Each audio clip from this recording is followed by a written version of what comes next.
Okay, how's everybody doing today?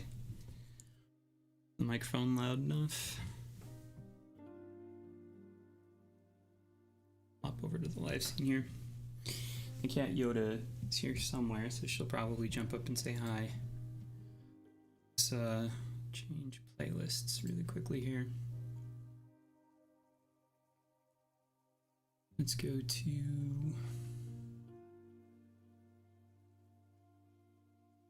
try out hype.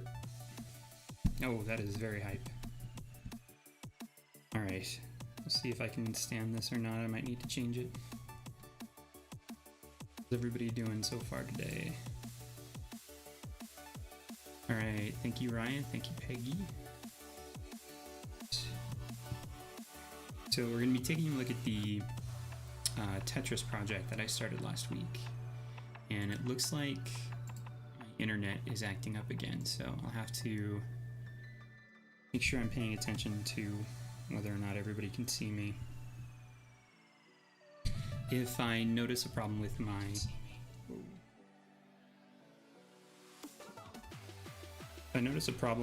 internet, then I will kind of pause and come back to it.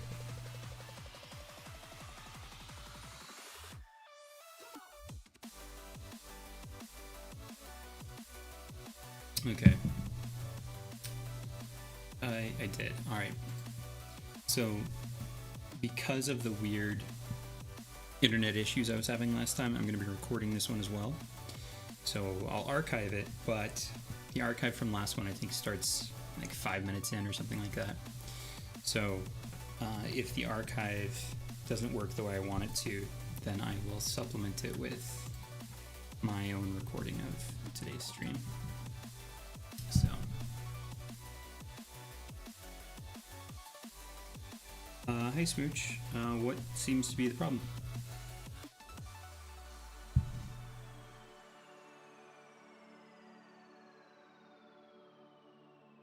Smooch Kirby asks, hi, I like your Zelda game, can you help me with it?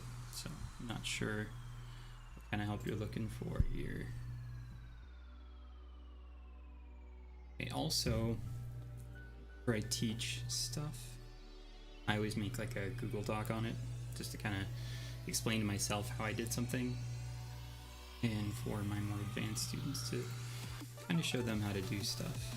So I was having some issues with rotation earlier, so I'm going to take a look at my own notes from a while ago. What part of scene management are you having trouble with, Smooch Kirby?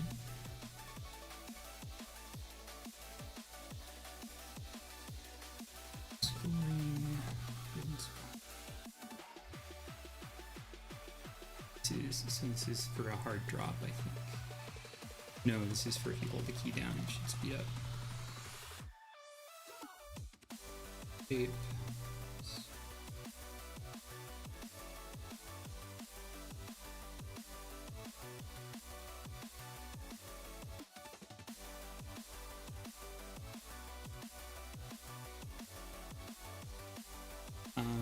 Sorry, I'm gonna mispronounce your name. Mike says, hi, your videos help a lot.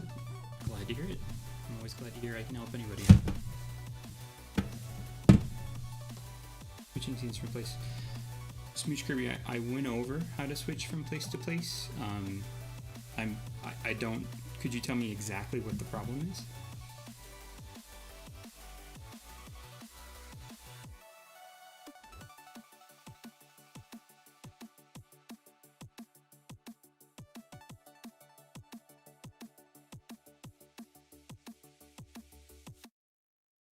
Right now I'm just taking a look at my documents that I already have made up.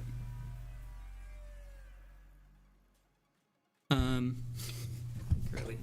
Renjin says, I think it's awesome that you cover multiple game engines. Yeah, no worries. JKS Clone says, can you make a bubble shooter tutorial in Unity? At the moment I'm kind of we're busy with my stuff, but I can certainly take a look at it. Possibility for the future is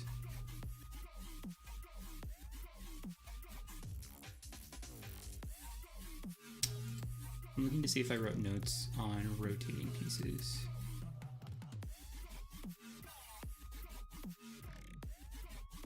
search for Tetris rotate.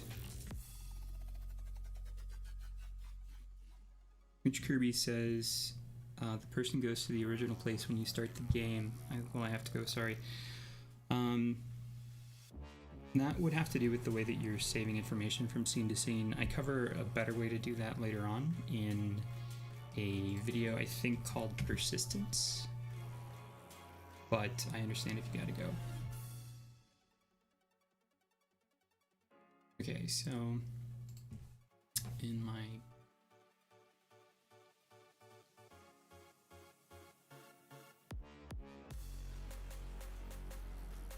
is creating just to show you guys where we were last time, because I haven't looked at this project in a week.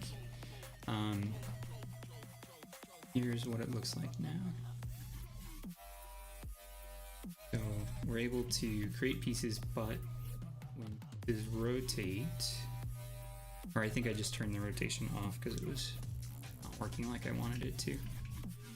I can move left and right inside the grid. I haven't set up the bag yet, which is a Tetris concept that not everybody's super familiar with. In Tetris, it's impossible to get the same piece 3 times in a row. That's because of something called the bag that they use, where,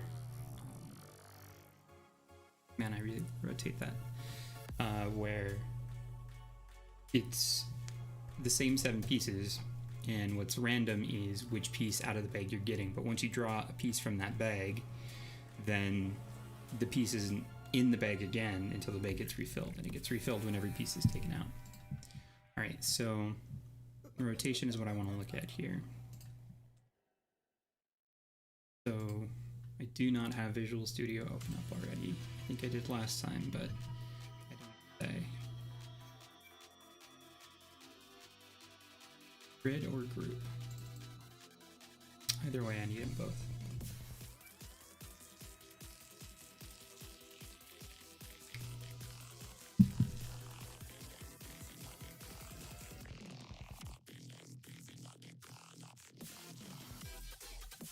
So the grid,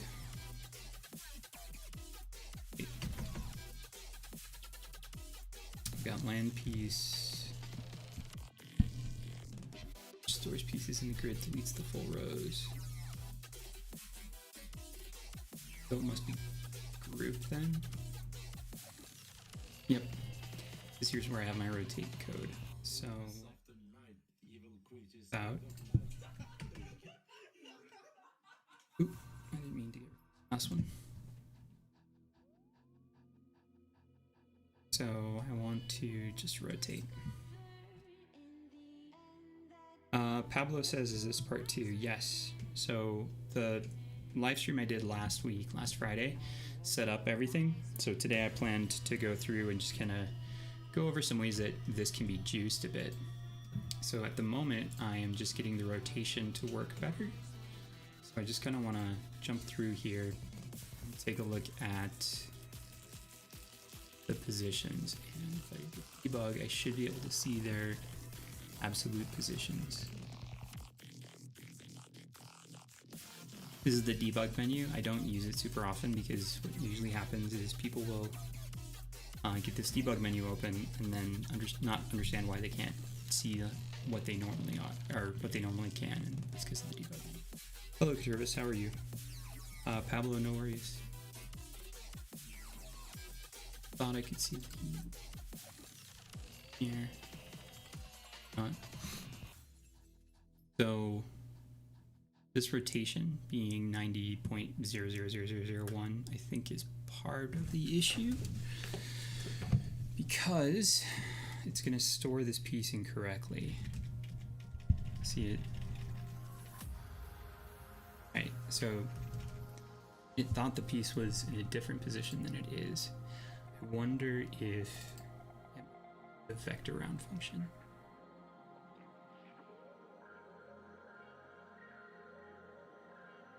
No, it's not that. All right, so after we rotate, I want to go through and put every position to be the rounded vector. I should only need to do that for the main one. So I'm just gonna grab, actually, might as well make it its own method. Call this void and that there, and then instead of this, we'll just call round position, and then after we rotate, call round position.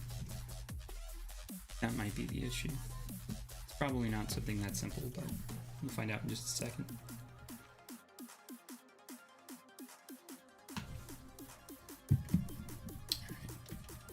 Nope, that's not what it was. So, or at least that's not the only thing. Actually, we can go back here.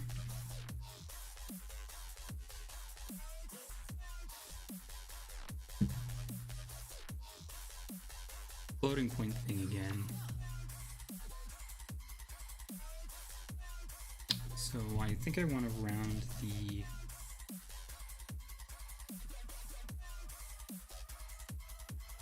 transform.rotation. I want it to be exactly 90 degrees. So I think I have to do quaternion dot Euler.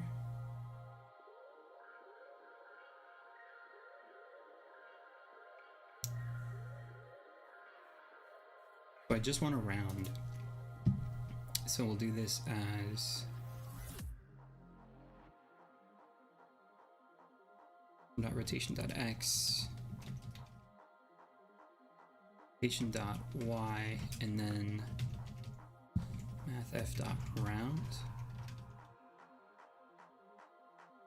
rotation.z. Lavender says, just dropping by to say thank you for your tutorials. I started the Legend of Zelda one recently and I've been having a lot of fun. Great work. Thanks. I'm glad you enjoy it. That particular one, I'm going to be putting up some kind of just warning videos because I go through a lot of changes as the project goes on, and I'm still kind of changing it now. So I just wanted to put up a couple warning videos just to make sure everybody knows that it's a work in progress and probably won't ever be like finished. But I appreciate your comment and I'm glad I could help. So this is probably going to break the rotation.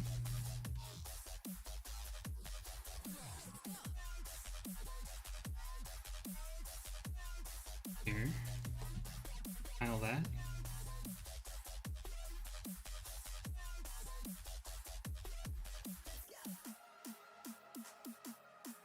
Okay.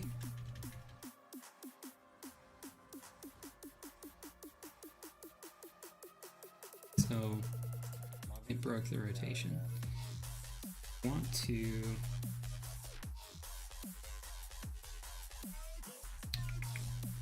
returns a rotation.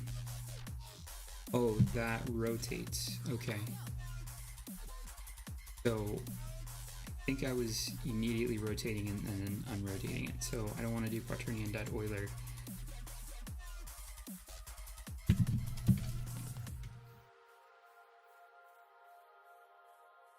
Angles, I think.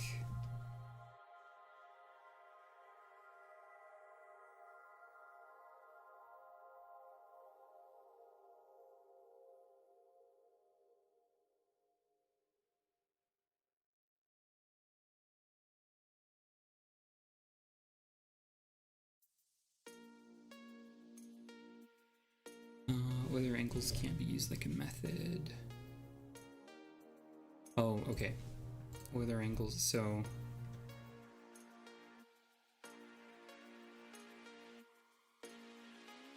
whether angles goes at the needs to be a new vector 3 rotation.x.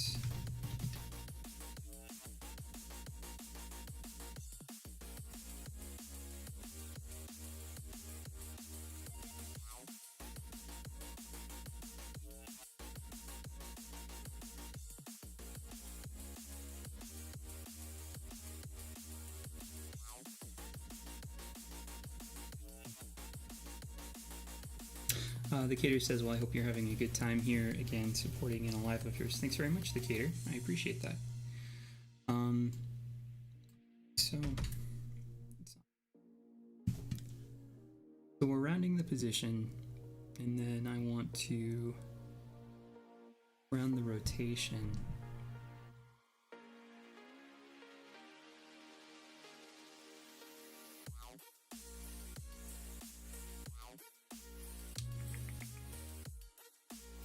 So I wonder if the problem is really the is valid position part.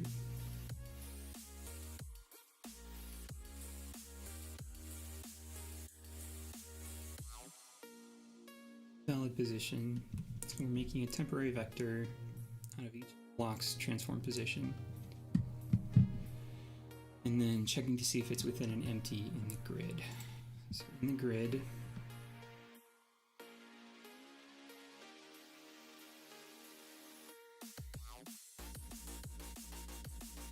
then an empty. So if it's within the board,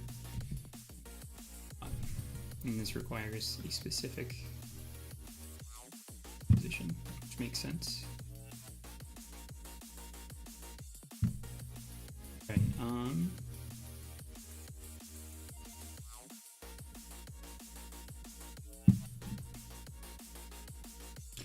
let's see.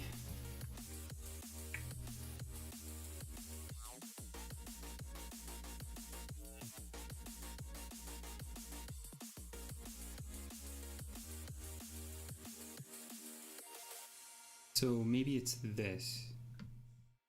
I'm making a temporary vector out of the X and Y positions. I think I really need it to be a vector.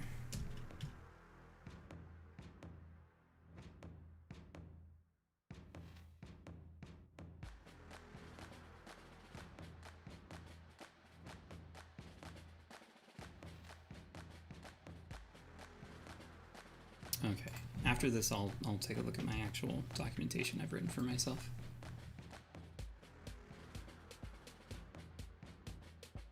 Rotating again. Oh, that's a good sign. That's a good sign too.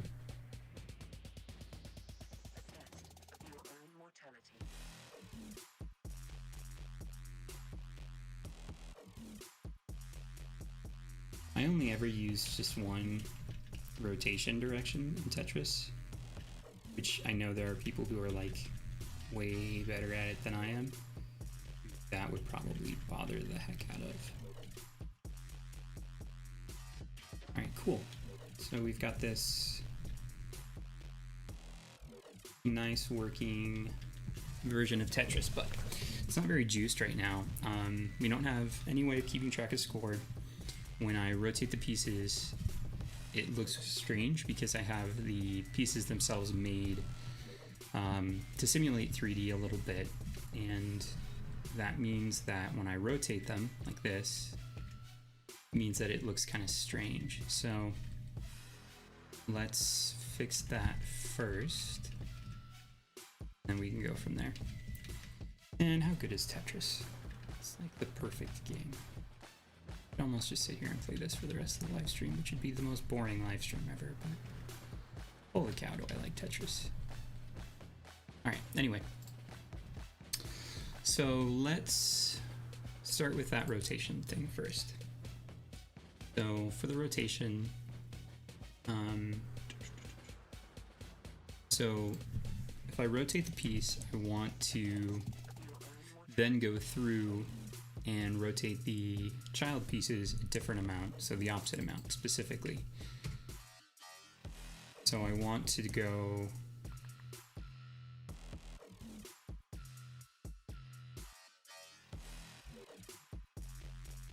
I think I already have it set up right here.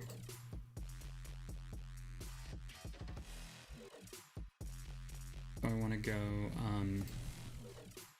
make a separate function for this. Call this rotate children. Hello Julio, how are you? And then we're going to need an amount to rotate it. So we'll make this in integer value, call this. And this is going to be the for loop. So for equals 0, I is less. Oh, not base. Blocks dot length I plus plus. Then we'll do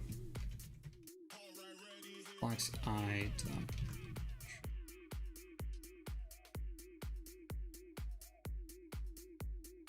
0f negative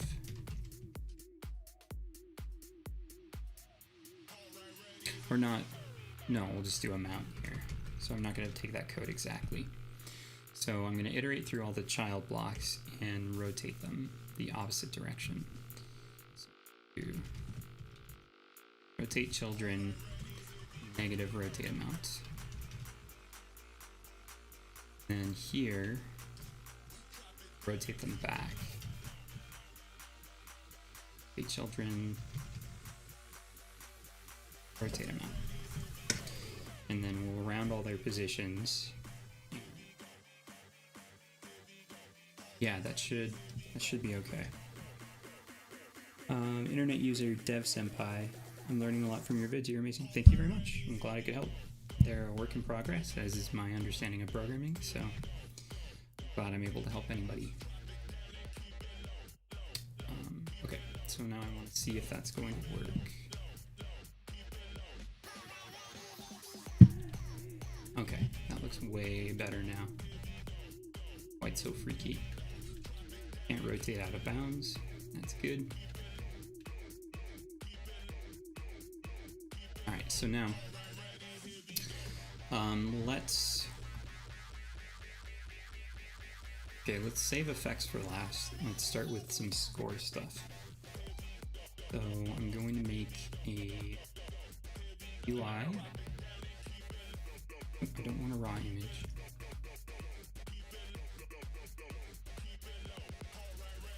Now, people always ask me how to make UI scalable so that it works on multiple devices or resolutions, and the key to that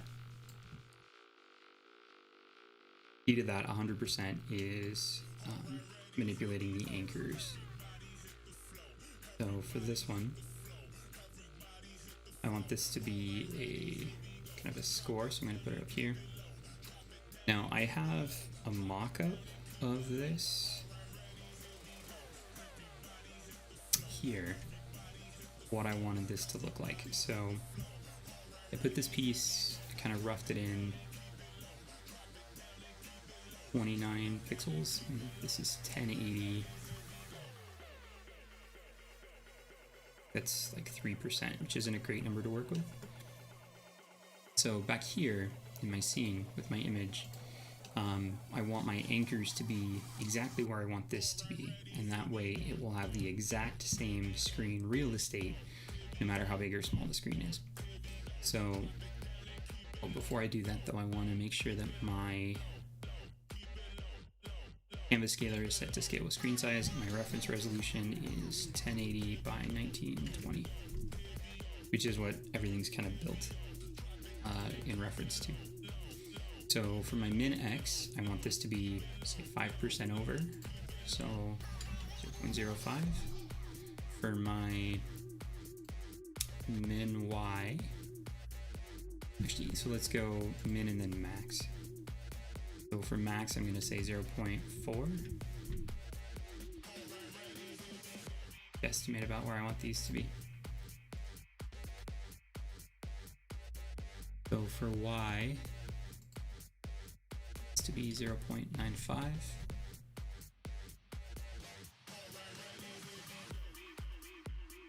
There we go. And then for the y min, I'm going to put this at 0.9. And then I'm just going to make this the left, right, top, bottom. I'm just going to make them all 0, which will make this exactly the same size as the bounding box. Pretty good. It's pretty close to what I wanted. So if I go to my UI, I have a panel here.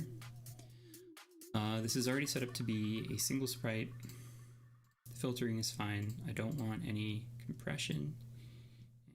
This is 512, so we'll apply those settings, and then let's set up the 9 slice here. So I can actually figure out what it needs to be. So I'm going to rough it in, and then I'm going to fix it in just a moment. Okay, so my borders are going to be 64, 64, 64, and then base. No, 82 is great. Apply that. Now, back to my image, I can call this my background. Source image can be this sprite here. And yeah, I want it to be... Oh, because it's so big.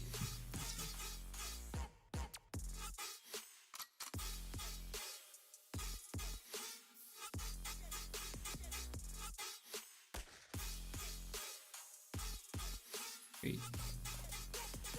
I made it too big. That's why.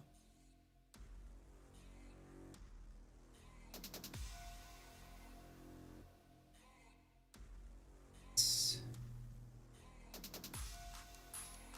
leave this as is.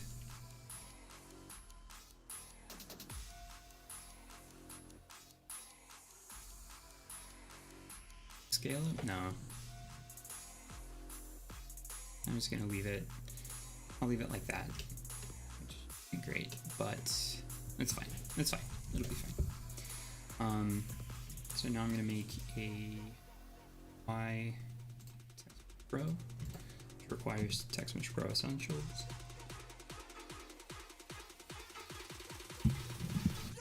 We'll bring this in. Don't need the examples, and my new text. I do not like that font very much. So did I bring in my fonts? Good. Alright, so I need to make a new TextMesh Pro font asset. You can't just pull fonts over with TextMesh Pro, you have to make a font asset. I always forget where it's at.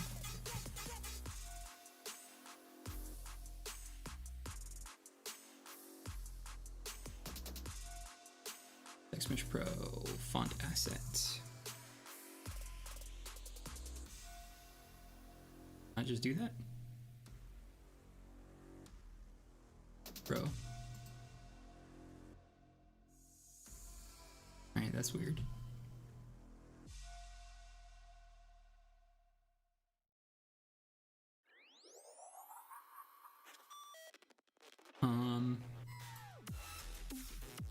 Here we go.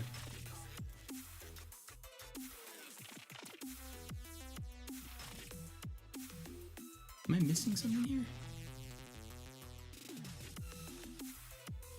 No, okay.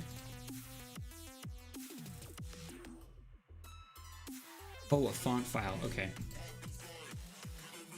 I'm getting this little yellow warning down here and I wasn't even paying any attention to it. Let's do blocks. There we go. Now I have a font asset.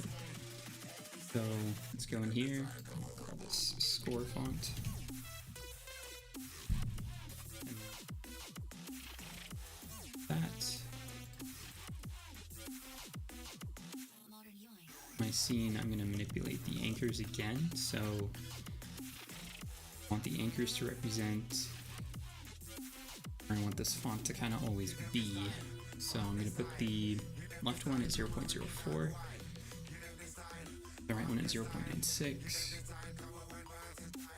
bottom one at 0.2, top one at 0.9, and then I'm just going to make all of these, the left, right, top, and bottom 0, and I will center this in both directions, and let's bring the font size up. Ufal says hi, sorry if I said that incorrectly, hello. As Lava Del Rio says, dude, thank you so much for your 2D video series. You're a great teacher and you inspired me. Oh, I'm glad. The work in progress. So I appreciate being able to help anybody.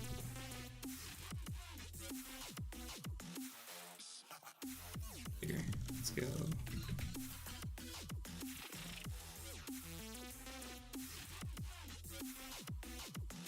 That's not too bad. Okay. So now, part of my game manager here,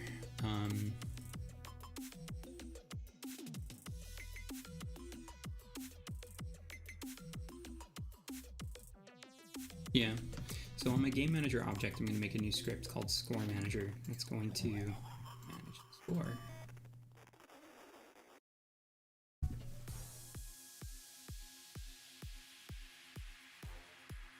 And the score manager here is going to need to know a few things before we get started.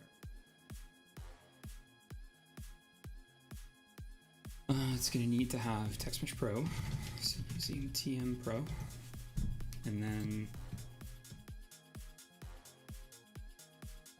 score manager needs to know the current score. Probably needs to know the high score too, but for now let's just leave it with current. So we'll make realize field private int score. Let's actually default this to 0 as well. And then this needs to know what the score font is, or the score text is. Serialize field, we'll make this a private pro u GUI let's go text. And here I am using Snake and Pascal case at the same time. Okay, for working in more than one language owns. So on start, I want to check to see if score text exists. I want to set it.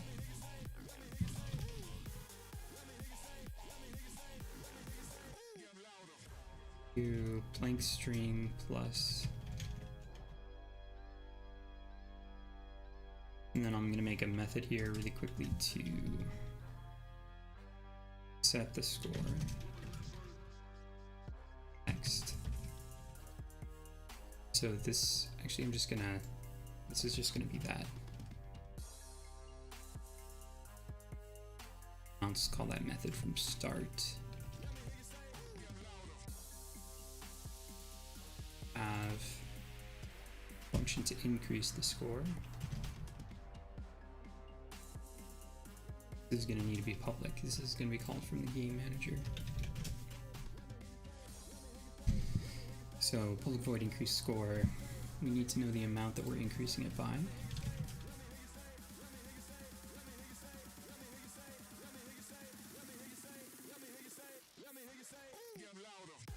Current score plus equals the amount to increase. And set score text. We shouldn't have a need to do a decrease score anywhere. Be fine. In the game manager, I'm going to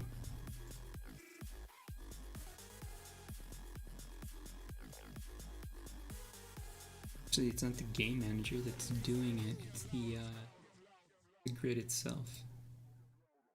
The grid is what's destroying the rows. I'm going to create a an integer that I'm going to call streak.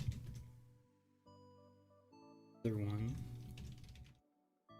The serialize field so I can change it in the inspector.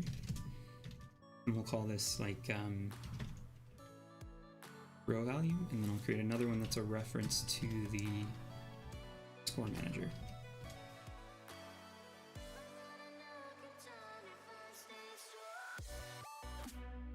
Cool. I'm going to default the streak to be equal to 1. So when we delete full rows here we go. Need this debug statement anymore. So when we delete full rows, I'm going to call the score manager, increase score, and the amount I want to increase it by is the row value times the streak. After I do that, I'll increase the streak by 1. After I've gone through all of the rows, I'm going to set the streak back to being 1.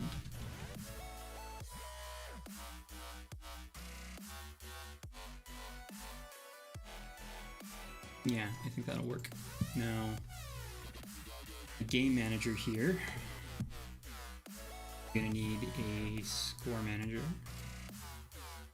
Current score is 0. This needs to know what the text is. Okay, and then my grid needs to know what the score manager is. And the row value I'm going to set to be 10.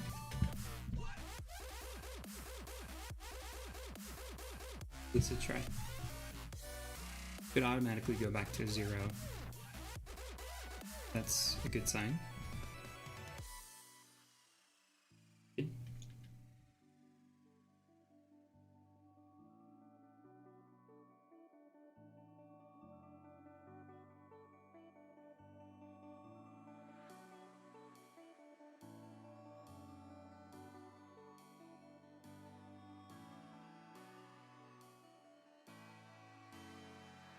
Okay, so now pause.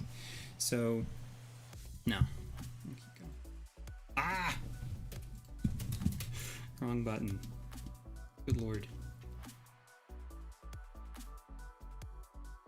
That down there. Here, I want to get more than one row. That is why I paused there.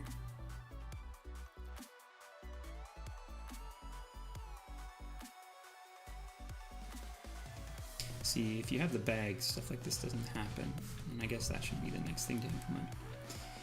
See, the bag, hard drops, ghost pieces.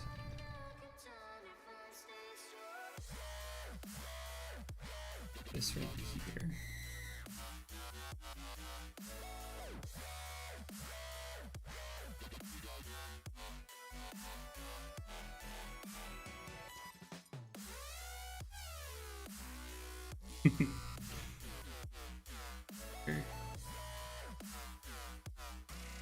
Here.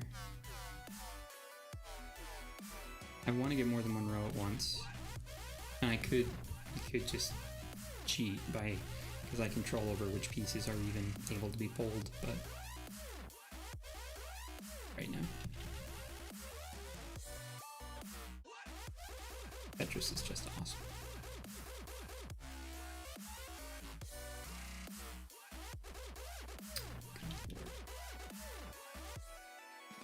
Okay, here we go. So this should give me 30 points. I should get 10 points for the first, the streak should increase, and then I should get 20 points for the next. Yep, there we go. So the streak system is working like it should. That's good. Now, the bag. So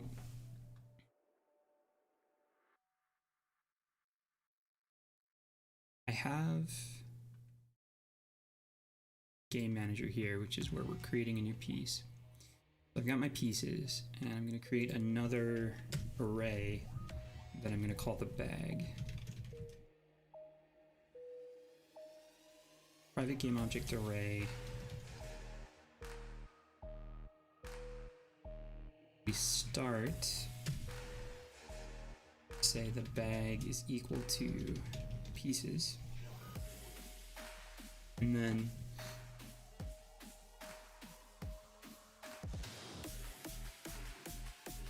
oh wait, I don't want this to be an array though. I want this to be a list. We need to change the size of it, so it should be a private list game objects, the bag, which I'm going to default to be equal to new list of. There we go. In C#, arrays can't resize dynamically, or at least not unless you're using the right collections, but lists can, and I want to be able to resize it so that I can do things like shuffle it, pop from the front, things like that. So I'm going to make a new function here. void fill bag, and fill bag is going to go over all the pieces. So for I equal to 0, I is less than pieces dot length. I'm gonna add that to array. So, or not my array, my list. So I'm gonna say bag dot add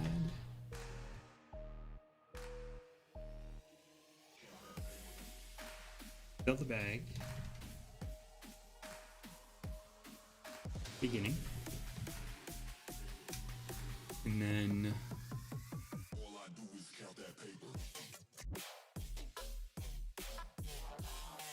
constructing a piece. Let's make a separate one for this. We'll call this object random from bag. So this is going to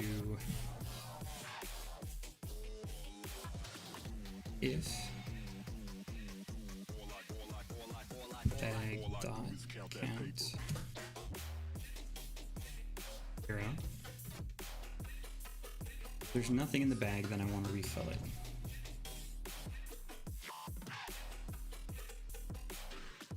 I'm gonna shuffle it after I fill it. I think I can just do shuffle.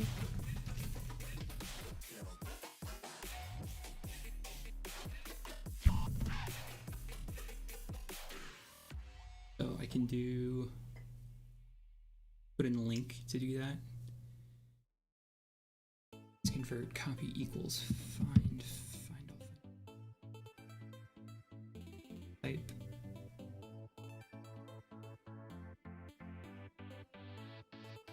All first sort.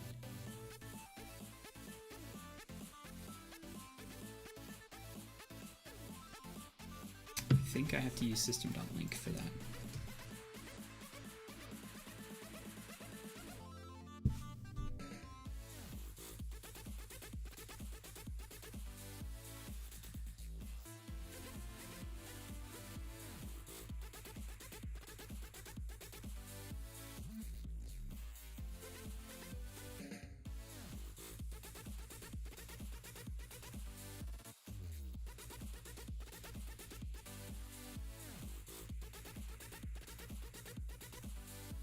First sort. Okay. So quickly. Okay, cool. I'm still connected. There's still people there. If I want to do Unity, C#, shuffle list. I want it to be random, and I could just write a really quick random.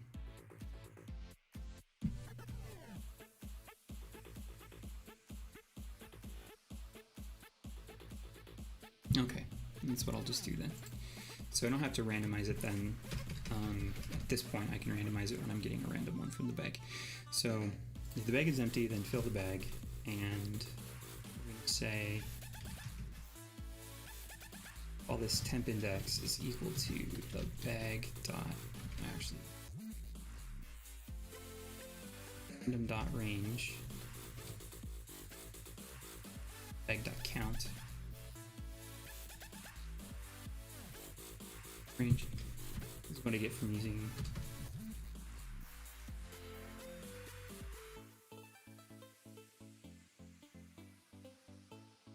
random dot range. Where I just used this. Yeah, it's random.range.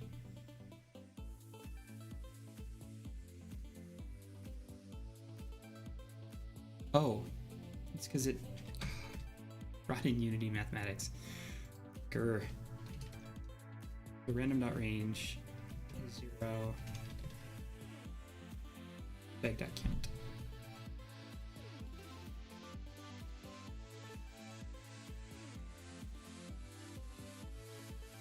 I want it to be the Unity one.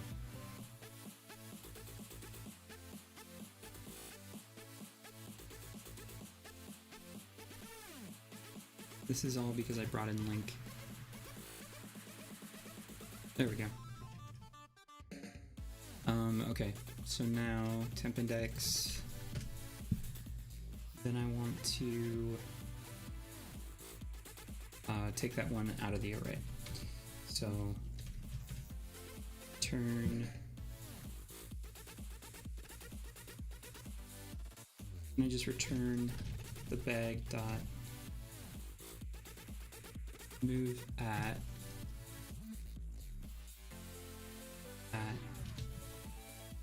temp index.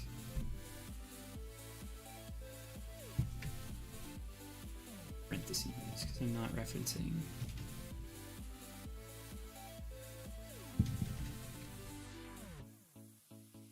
Not implicitly convert. Okay, so make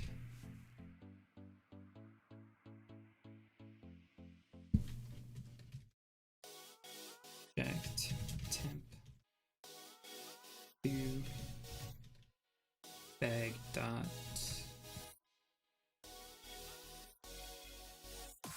index. Okay, and then I want to remove it from the list, so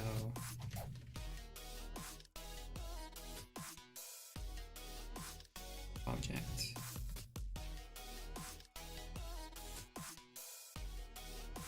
object. So instead of get random game object, get random from bag.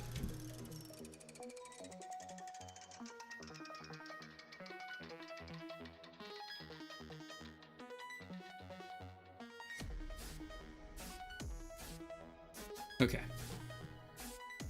So now,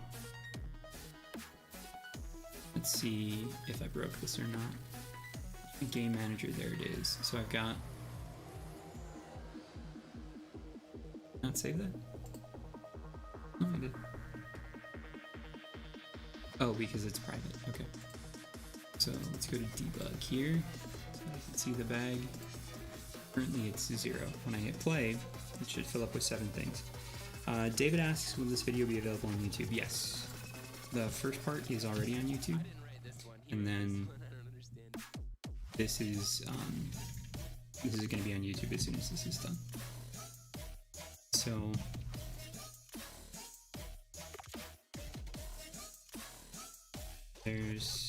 you can see over there on the right hand side in the inspector that the bag is changing size every time a new one gets generated.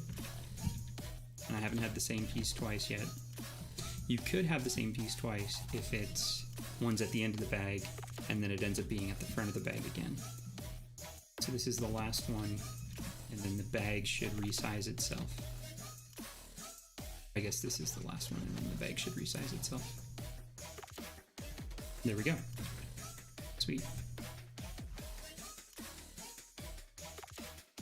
Alright, so that makes the game a bit more interesting to play. Because now you're not getting like 7 of the same piece in a row. Okay, now next, I do ghost pieces, or I could do hard fall and having the move speed up the longer you hold down the key. Anybody have any opinions on that? Hard fall, or I could do ghost pieces, or having the move speed up as you hold down the key. So if you're like holding down left, it doesn't go the same speed every time, it speeds up the more you hold it down.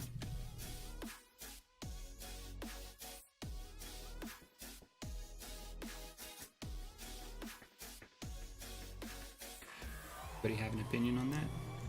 It's alright if you don't. I'm honestly just enjoying playing Tetris.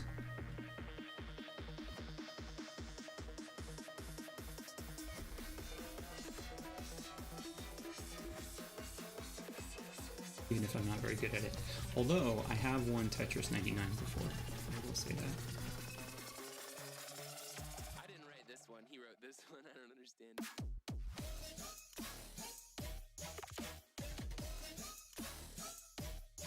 Okay. let's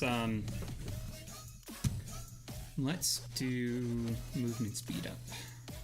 So if I go to my, got the grid spawner already set up, speeding up the pieces. So this is notes that I made for a student way back last year who wanted to make their own Tetris game because they like Tetris 99.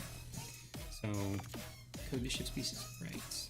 Remember that in Unity, get key down only registers, then the key is pressed, or get key. So we want a short delay. So we're going to make a move delay and a move delay counter. Group.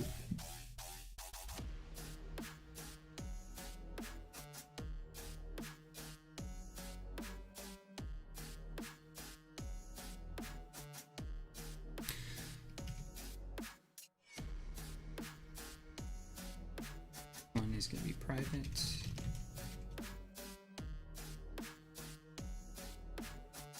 Counter, and then we set up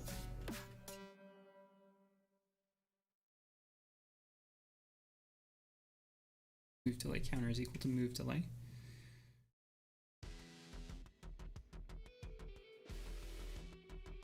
And then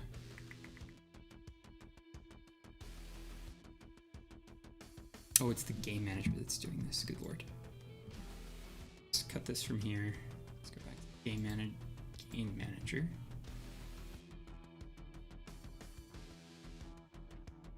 Group. I'm gonna grab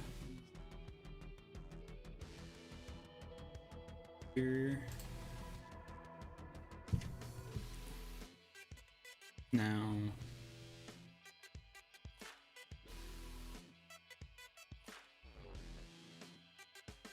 wait, where am I moving the pieces?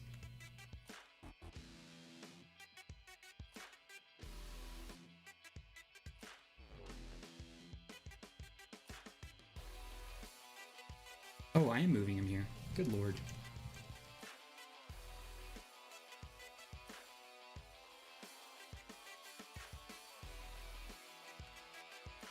Oh, wait, okay. I'm back in group now. Private, float, move delay.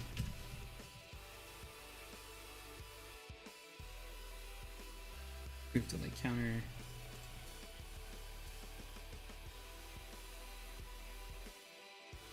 Move delay counter equals move delay.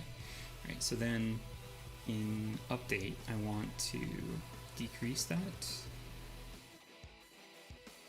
So I want to say move delay counter minus equals time.delta time, and then if move delay counter is less than or equal to 0. Hey, what's wrong with you? Oh, I misspelled it. If move delay counter is less than or equal to 0, then move is equal to move delay. And then do another check here. Move. Default this to true. Wait, how did I... Is this how I did it here? No, I just... Okay, cool. I don't need that. I can just check the counter. Back to update. Gonna be get key.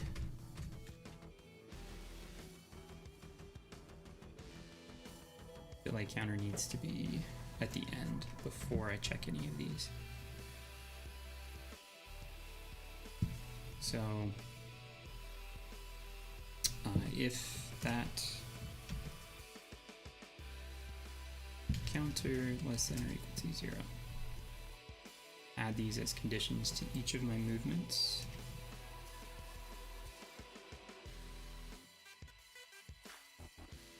And then I'm also going to change them to get key instead of get key down. And I need to remember to set my move delay to something relatively small. Okay. Back into Unity here. Hey Richard, how are you?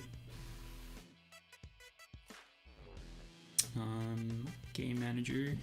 This needs to go back to normal. Needs to know. No, it's not the game manager, it's the group. So let me go to my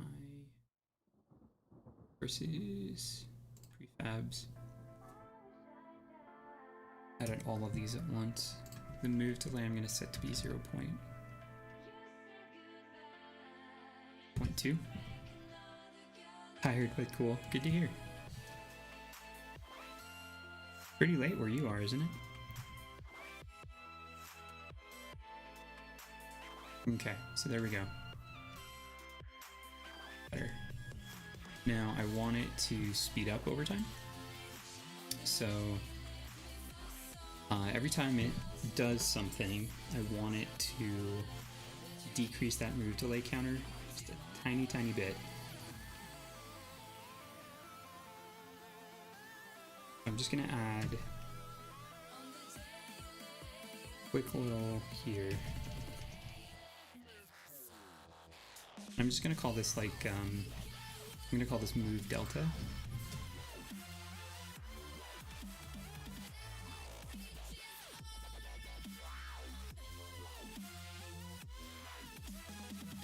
And that move delta is going to be a super small number, and I'm just going to decrease it by move delta.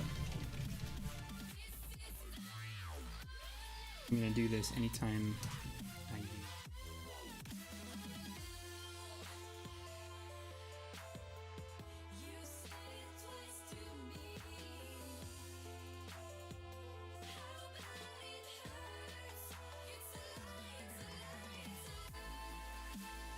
Okay. So let's try this now. It should speed up, but I need to make sure to set that move delta. I want to do it for all of these at once. My move delta is going to be, let's say, 0.05.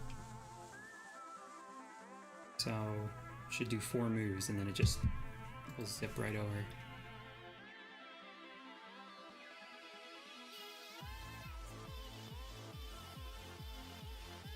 Feel like it's speeding up at all.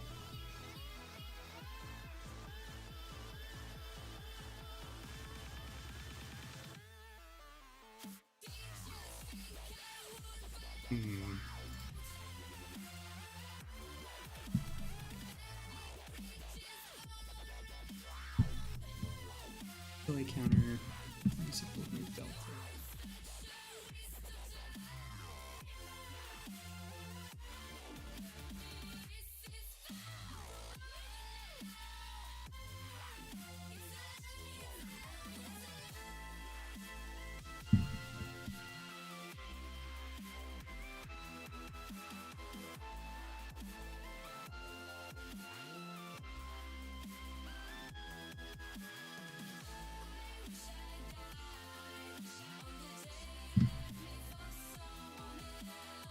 Okay, well, I'm going to leave it like that for now. Let's start adding a few other things. So, right now the game is completely fun. Well, let's also add a speed up here. So, the game manager right now is the one that is, yep, it's moving everything down. So, I want to keep track of how many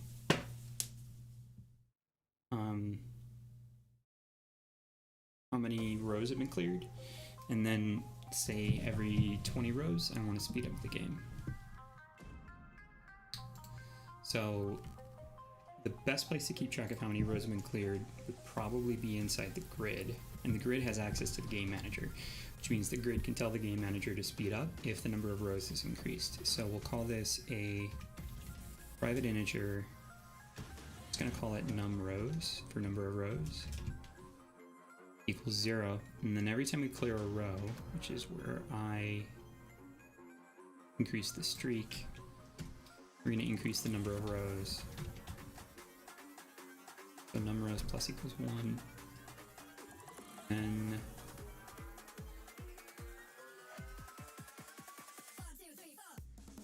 So I'm resetting the streak here. Should also check to see if numRows modulo. I'm just going to use 20, but I'm going to turn that into a variable here in a second. Equal to 0, meaning if we've cleared 20 rows. Well,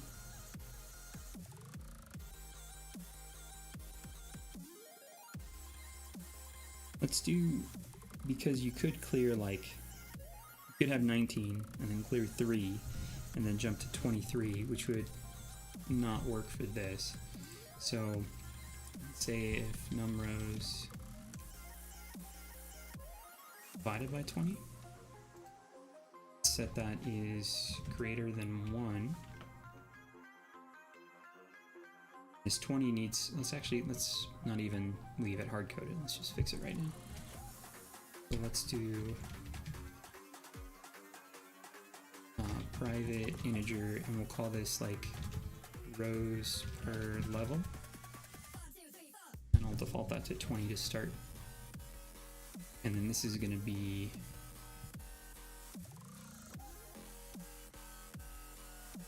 rows per level. So if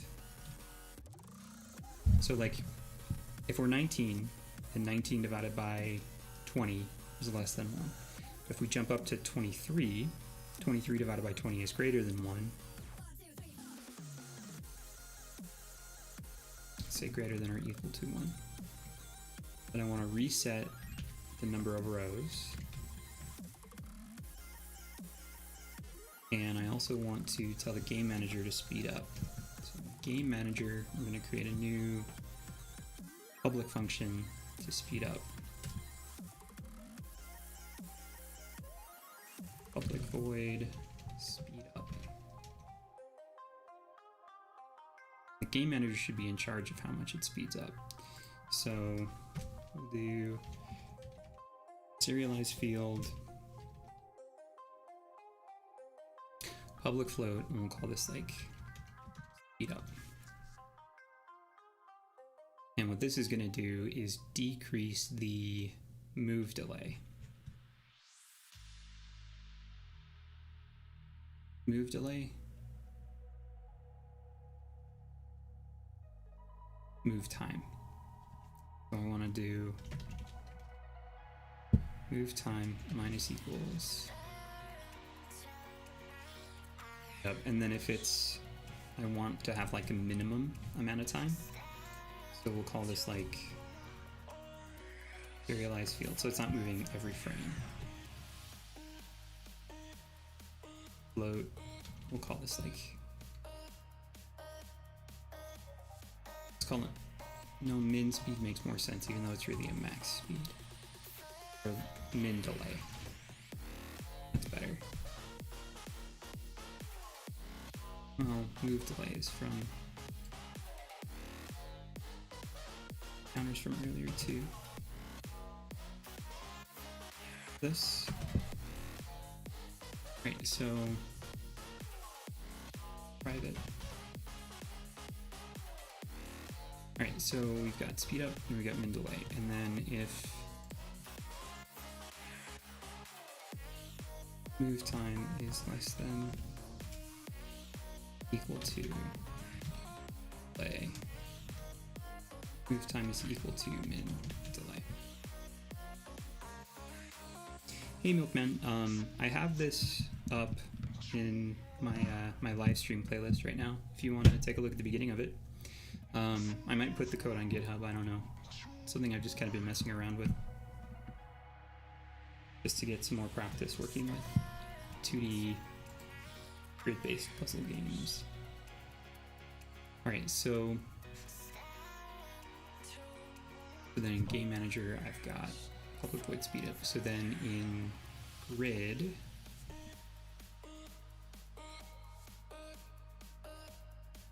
Game Manager dot speed up. All right, so back here, wait for everything to compile really quickly. In the Game Manager, my speed up, I'm going to set this super small. Let's go like 0.2. And then the min delay, I'm going to have that be 0.02 as well.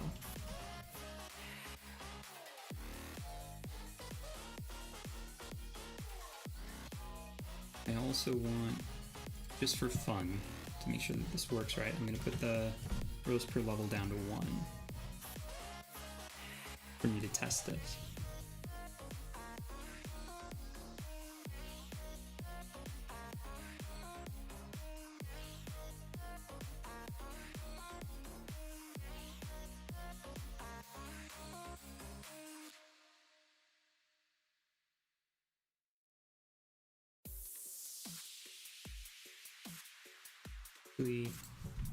Make sure I'm looking at this right. I'm going to go to the game manager. Okay, and I want to make sure that the move time is going to change when I want it to.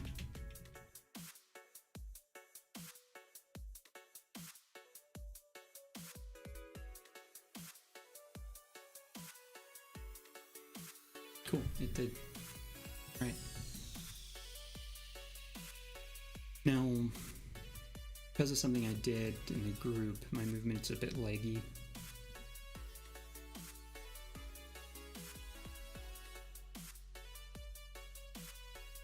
No, I'll fix that later. All right, so let's take a look at ghost pieces now. This one, game, which I haven't put in yet. I think I should probably put in ending the game first. So I'm gonna make a really quick piece of UI here for game. Go to this, which is the palette I was using. Anything here? This to be 512 by 512 pixels. Mirror background, create. Paste in my palette. And I want this to be, let's go with something gray. Do really quick rounded rectangle here. Corners to like 7.5%. Let's downsize this to 488 by 488 so that I can put an outline on it. Put this in the center. Under the palette so I can still see the palette. Let's have this be kind of mid-tone gray. Duplicate that. Make it 460 tall. Yeah, that looks right. With the lighter gray.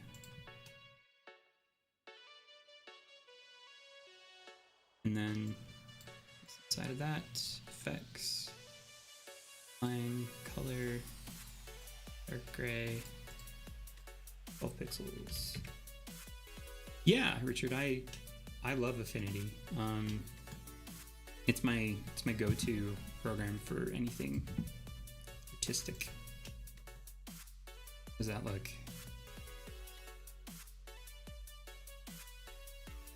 Fine. All right. So let's export this 512 by 512, and I'm just gonna call this like UI panel. And then I'm gonna gnaw that thing off your face.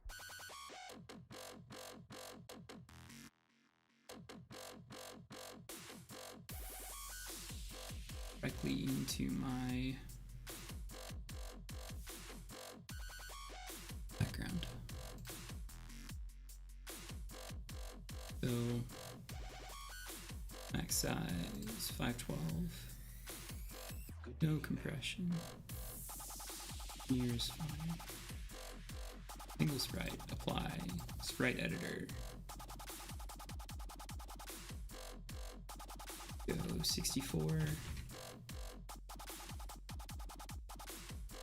4, and let's go 80. Yeah, that looks good.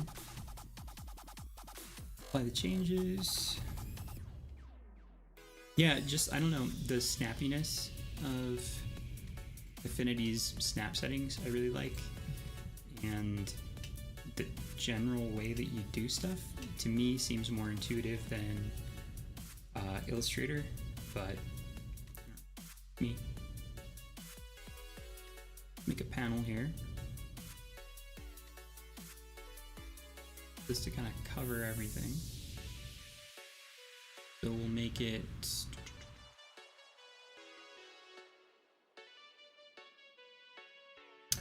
go from 0.05, 95 on X, and then on Y,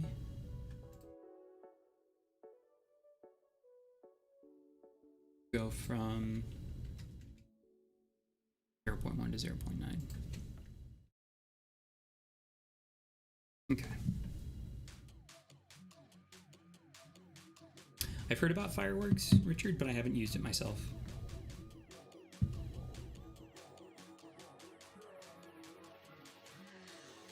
Good. Ooh, no, that does not. Oh, that needs to be further over, and we'll call this game over background or something like that. We'll call it game over panel. Let's go 0.025, 975. Let's bring this way down 0.05.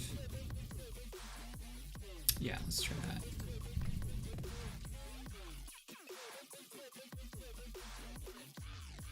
Needs to be lower. So let's go.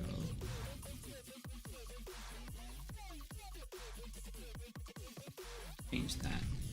Oh, still not low enough, and still too high. So let's go.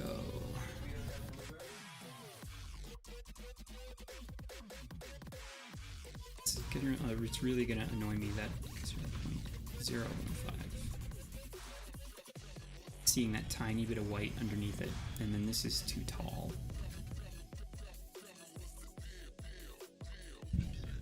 Nope, I guess it was not.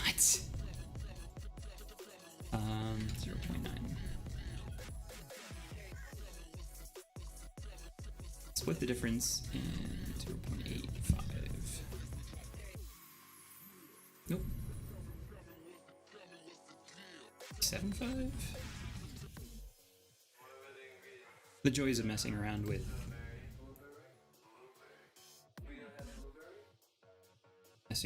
UI and Unity. There we go. That's better. I want to hide everything. So game over panel. Let's add some Text Mesh Pro to this. Hey girl. Let's see. This is gonna be you lost because there's no winning in Tetris. Exclamation point. Center it in both directions.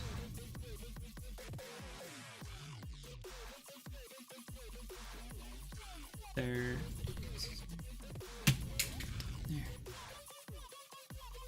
Thank you, Yoda. 0.1, 0.9. A0.9. 5. And we'll make all the borders 0. Hello, Fluvio. How are you? Sorry if I'm mispronouncing your name. Hi, girl. Hi. Go like 100. Let's make this a different font. I know. Let's actually make it.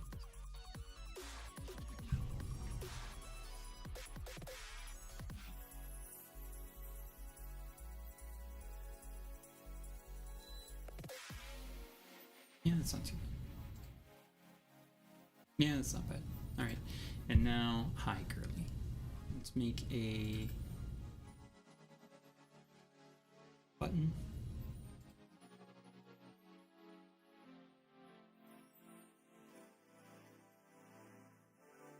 Here, that's going to be for restart, and one that's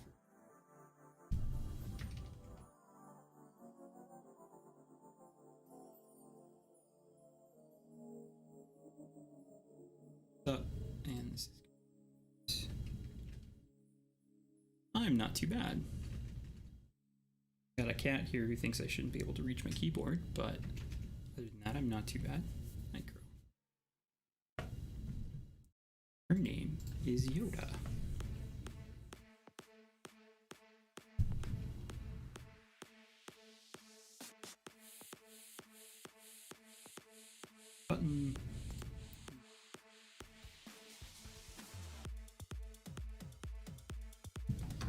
so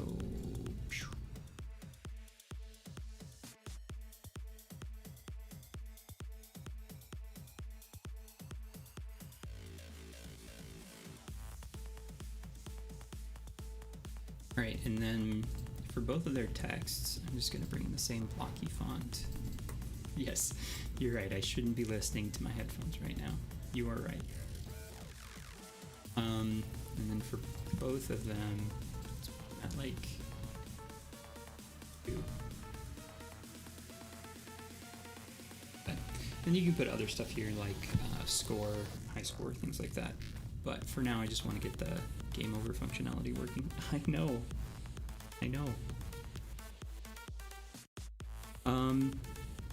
Richard, I don't know if there is. I've actually never thought about that. So it might be in the preferences menu. I know there's preferences for Pro Builder in there. Preferences.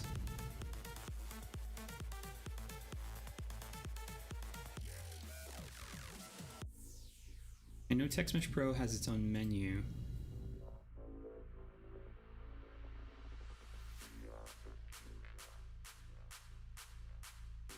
No. Pretty sure it's not in project settings. Oh no, hey, you're right, man. Thanks for pointing that out.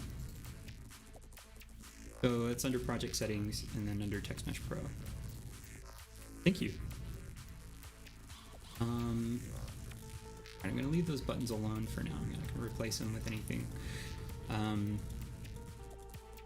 Just turn this off, and then really simply, my game manager is gonna get a reference to it to turn it on when the game is over. Game manager here is gonna need to know what that game lose panel is. Yes, I know.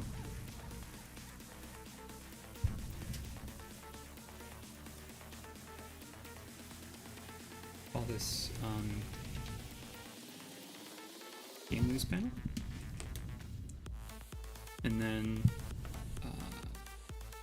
make a new function here. It's going to be public because the grid's going to check on that. Public void, we'll call this end game. And we'll do game lose panel dot set active true, and then just to be sure everything's going to work the way I want it to, we'll make it inactive in the start.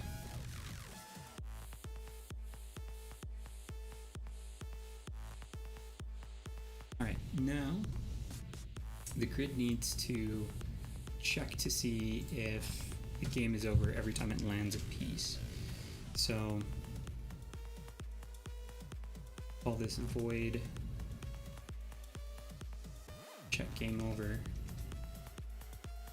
and you just have to check rows 20 through 24. So you probably only really need to check row 20. So like for int I is 0, I is less than width, I plus. If grid a 20 not equal to null. Is that not right? Oh, it's the wrong nomenclature. Then I want to do here dot. Ryan asks, are you using VS Code? No, I'm using VS Community. And what plugin add-on things do you have? I have the Unity one. I think I might have one for Python, and I might have one for C++, but let me look. Manage extensions. So currently I just have the 2019 tools for Unity. I have IntelliCode, and I have the color themes. And the color theme I'm currently using is Solarized Dark. So that's all I have. It must be the one at work that has Python and C++. I must never put it on in this version. Anyway. Alright, so game manager and game. I want to check that every time I land a piece. So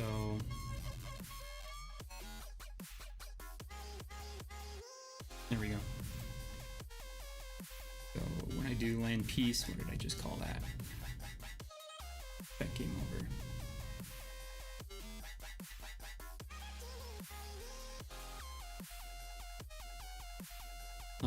Alright, the other thing I want to do too is stop creating new pieces so that it's not just jamming up in there. So let's create a value, private bool, and let's say like can play. And by default, can play is true. We're even going to set that to be true and start just in case. And then when game over happens, we'll say can play is false.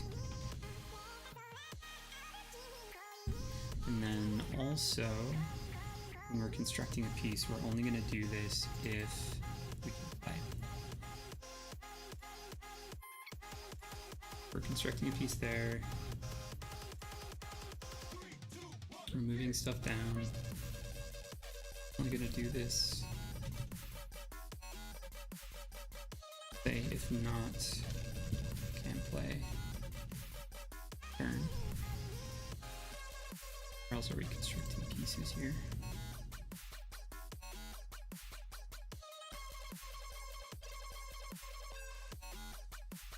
Okay, return. Alright. So, let's see if this is going to end the game like it should.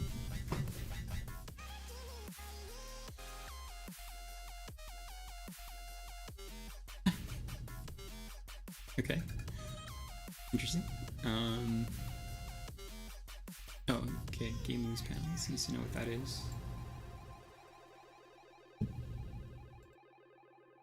It probably had a null reference exception right away. There we go.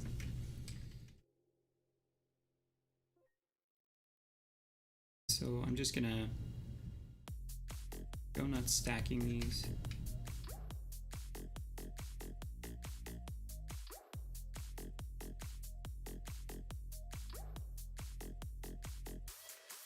Here we go. Cool. So now I want to make a scene manager script. Oh, yeah. No worries, man. Sorry.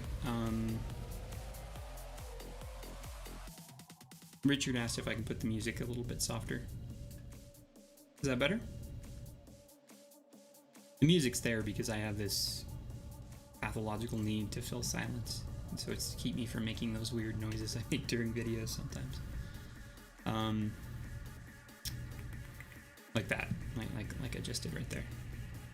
Okay, so I'm gonna make a script. So I'm gonna make a scene manager script. Yeah.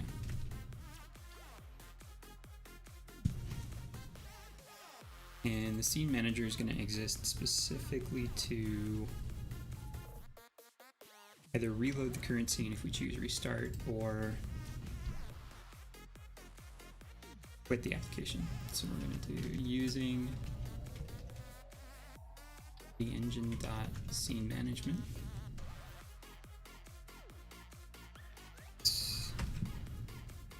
A public void. Call this restart scene. Scene manager dot. Pretty sure you can just restart the current scene.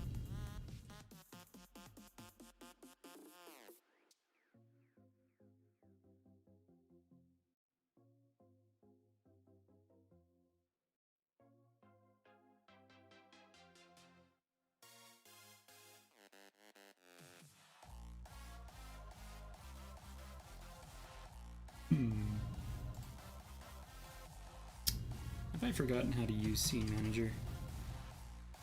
No, Richard, you're fine. I get it. You're not the only non-native English speaker who watches my channel. In fact, I probably guess most of the people who watch my channel are non-native English speakers, which is fine. Scene manager. Oh, okay.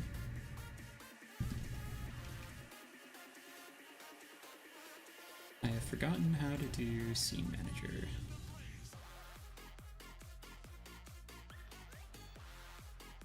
So I can get the active scene and then just load the scene. All right. So we'll call this get active scene. Does that return? What type? It returns a scene. Okay.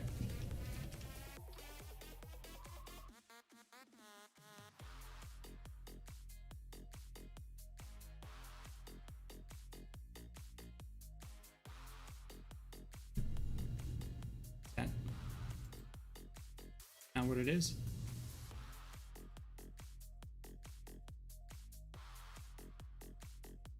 I'm using the right using tag.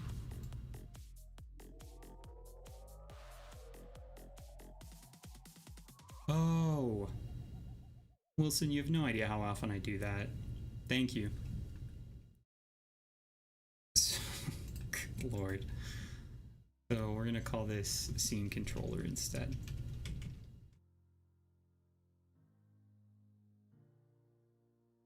Thank you, Wilson. I appreciate that. Wilson pointed out that it's a class conflict since the class that I was referencing it in is also called Scene Manager. Yeah.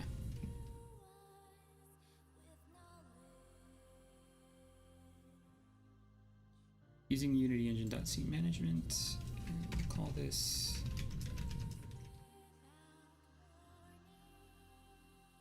current scene. Scene, temp scene. Get.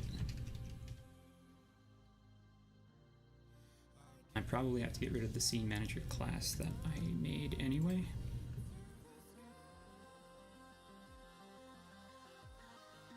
Or you could just make a namespace, but I already did that. Current scene. Get active scene.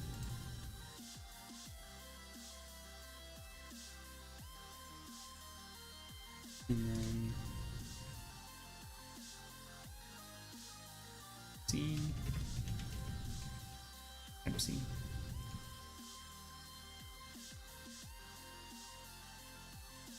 Oh.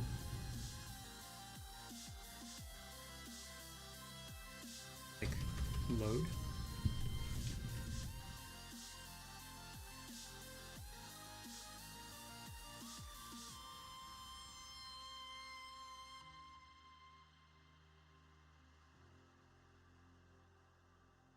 Okay, so there's a bunch of overloads.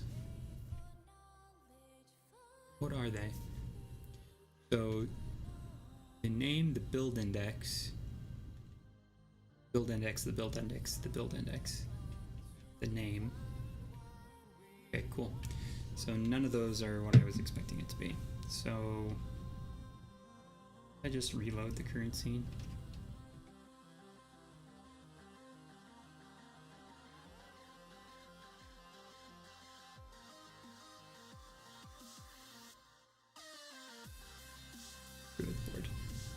I'm making this way more complicated than it needs to be.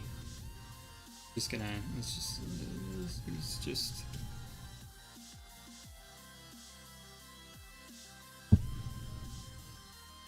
write this to a string.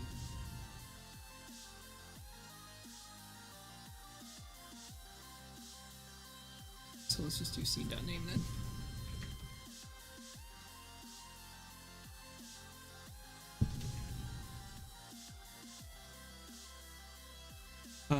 Richard, it's a choice. There's no good reason. Sometimes I break a lot of best practices, and that's one space where I definitely kind of break them, and it's mainly because of my classroom experience. Richard asked if there's a reason I'm not using namespaces more. In my experience, namespaces can sometimes kind of scare away people who are new to programming. It's just a choice. Kind of bad habit, probably, if I'm being brutally honest with myself.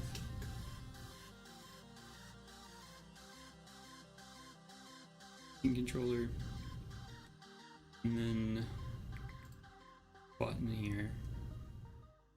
Start.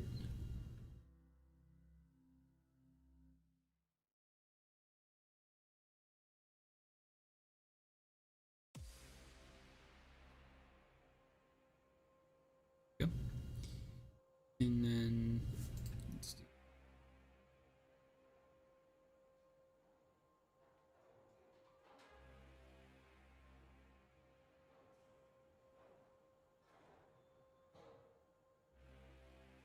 application.quit.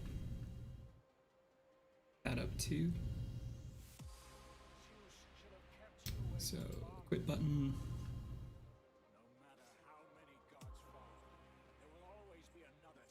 This object. Scene controller. Quit game. All right. So.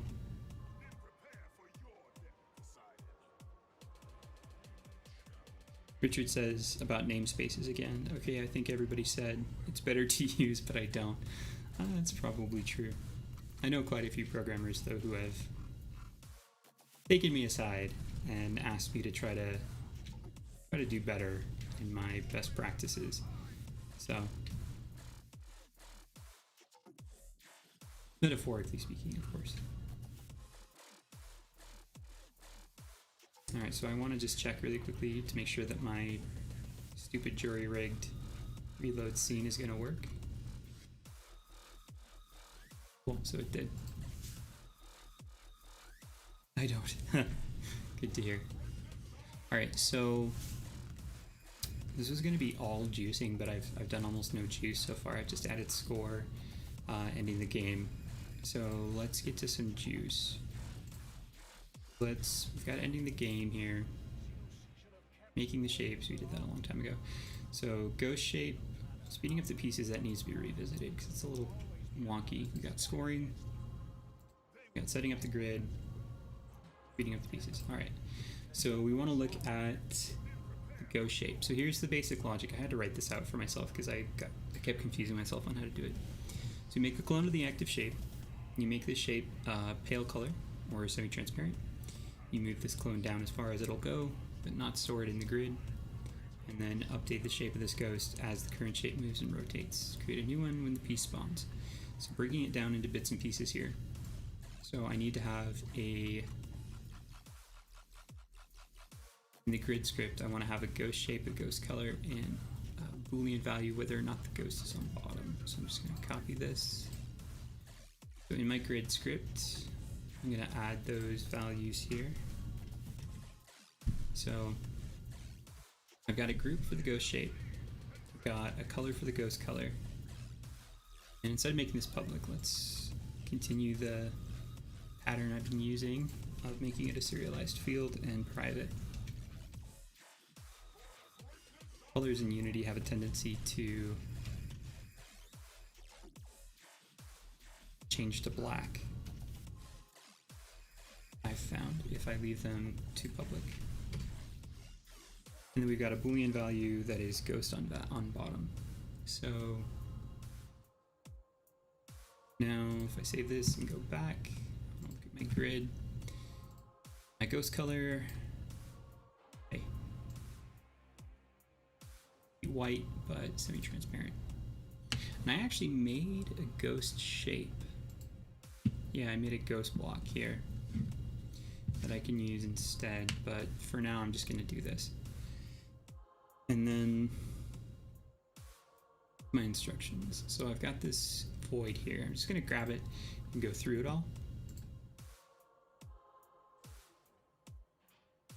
I'm going to put this at the bottom, because why not? All right, so ghost shape equals instantiate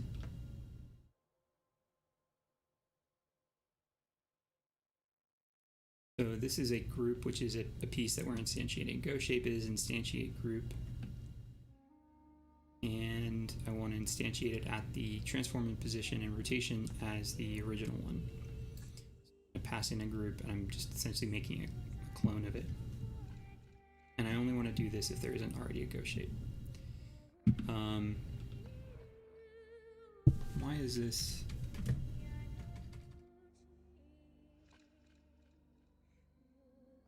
That's changing the name. And then I want to recolor all of the squares, which is all of the child sprites. And I want to loop through all of them. So then child sprites I color equals ghost color. So that makes the ghost. Now, okay, so again, just to kind of go over what I did here. We're checking to see if there is or isn't a go shape, and if there's not, then we're going to make a clone of the current group, and this is going to need to know what the current group is, and rename it so that I can find it in the inspector, or in the hierarchy rather, and then it's making an array of sprites. Now this is changing their color. I could also change their actual sprite to be that ghost sprite, but I'm not going to do that just now. I know that I can come back and do that in a second though. I'm going to loop through all the sprites I just made an array out of and set their color to be the ghost color. Alright, what's next? Oh, haha. That's why I grabbed the rest of this here. See that?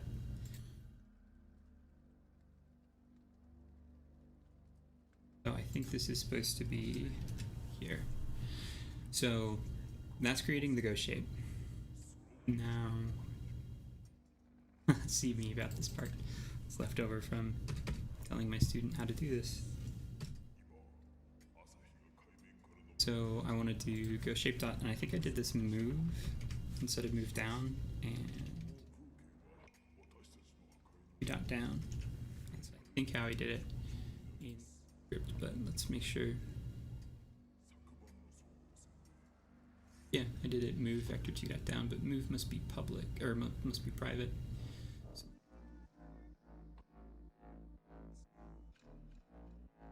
public. Alright, back into my grid here. Okay, so assume that the shape isn't on the bottom, and then if the shape isn't on the bottom, move it down.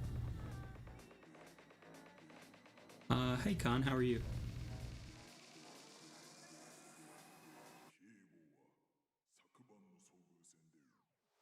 Now, that moves it down, but I need to be able to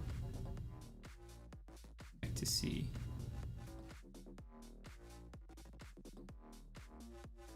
So I was doing this during late update, making the ghost shape using the current group. So I'm going to copy this. That means the grid needs to know what the current group is as well. I'm going to put late update way the heck up here, since I'm not currently using any update method. So the current group needs to be set. So make a new function here. Public void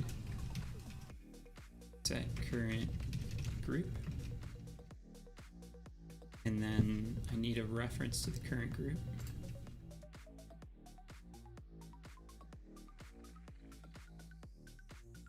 Private group, current group, and then this needs to know what group. So I'm just going to call it group because I'm not super creative right now. And then we'll say current group equals group. Now I have a current group there. This needs to be set in my game manager when we construct a piece.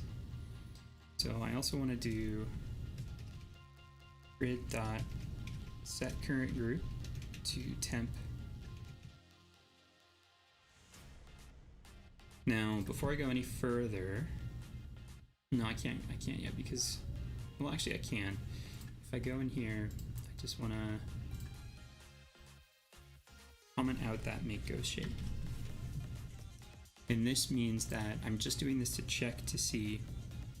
So a ghost shape in Tetris, when you're playing, sorry,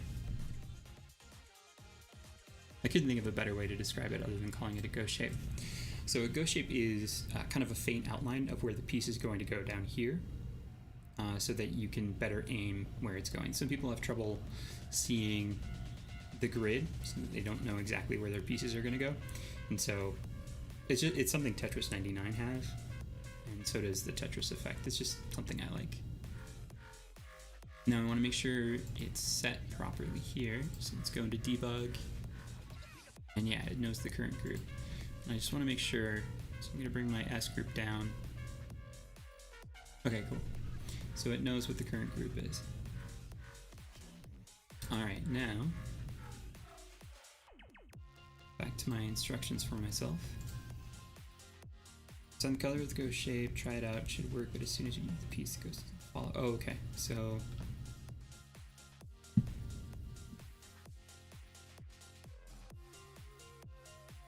nope, super doesn't work.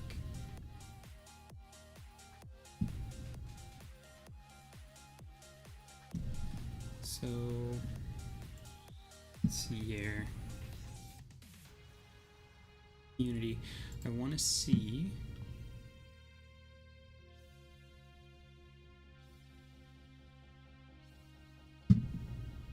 I didn't pay attention to the hierarchy last time to see if the ghost shape was being created.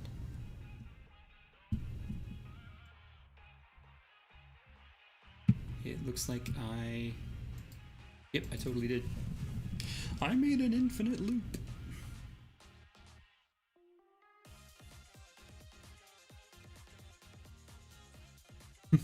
Okay, so I'm gonna need to quit Unity here. Oh, the infinite loop came from something I knew was going to be an issue. Well, not ghost on bottom, ghost shape.move vector2.down. So it's doing this like in the very first update frame after it did the late update. There was nothing that changed this to make it not go all the time. So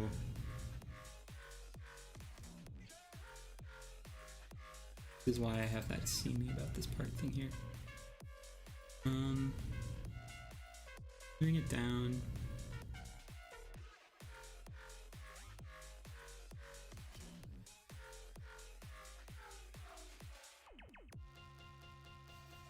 This is changing the position and rotation. So it's the moving down that's the issue. So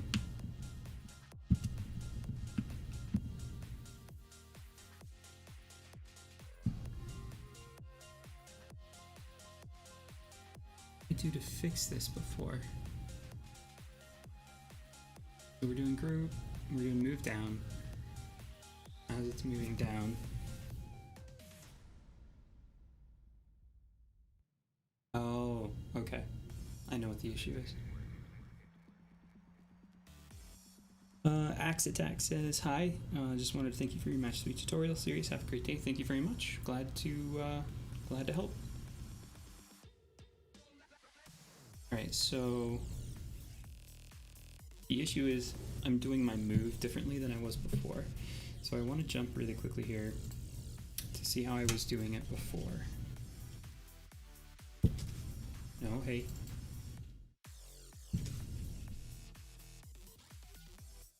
So, open a new tab.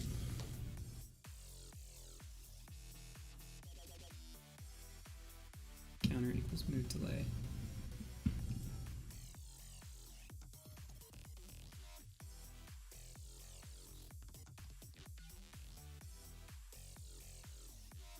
So this is not what I wanted. Okay.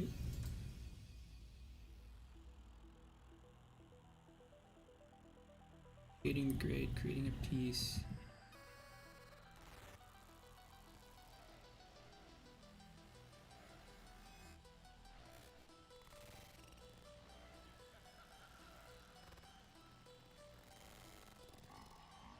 Huh. Did I not put in the one part I wanted to put in? You're wondering what's happened. So am I. The computer that we have Okay, running our news from time to so time took off and went wild. So what we're gonna do is start over from the top. not ghost on bottom, ghost shaped up. Let's change this. Say grab all of this here, and instead of doing it in there, I'm just gonna skip a middleman. I'm gonna put this in there. So vector 3 not move direction. So this is just gonna be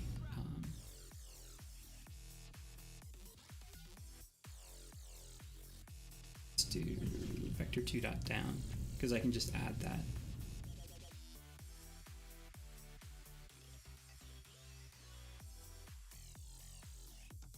Dot down. Should be able to do that. No, I'm not, even though, because it's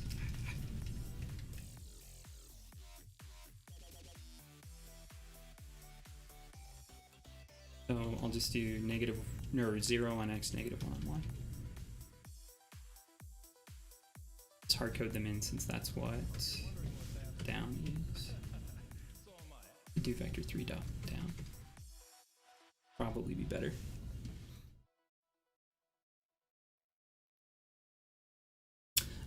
Richard, yeah, so whenever I'm teaching a student who's new to Unity or new to programming in general, whenever they do a while loop, I always make them do a counter first, even if the counter shouldn't be necessary. So we'll do like int counter equals 0, and then we'll add and counter less than 100, and then every time it goes through the loop, we'll do counter plus equals 1, or just plus plus rather, C#. And then that way, like, I kind of ingrain that in them as soon as we go over loops. In fact, even like from the beginning of the year, one of the first things we talk about is the different kinds of code errors you can have, and one of them is a Stack Overflow. And when we get to loops, whenever there's a loop that could potentially go on for forever, an infinite loop, I always have them do a counter, even if that counter shouldn't be necessary. So like in this case, I'm going to make it so that that counter isn't necessary, but what did I call it? Ghost shape. Round position, and that means round position has to be public.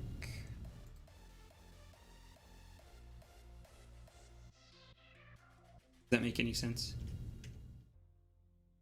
I always, because now I'm not going to have the issue, but it doesn't mean it's going to fix itself. It'll just mean it'll go down like 100 spaces. So then, if not,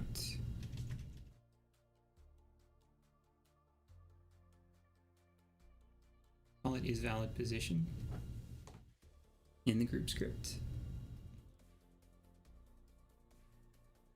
Yep, I call it is valid position. So this needs to be public as well.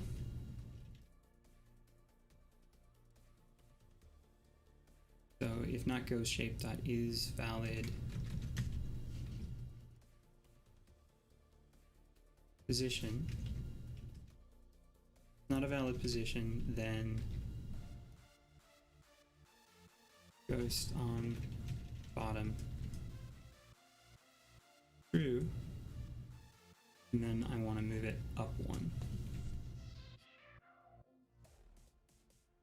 Ghost shape dot. Just gonna grab all of this. In this case, it's gonna be up 1. Okay.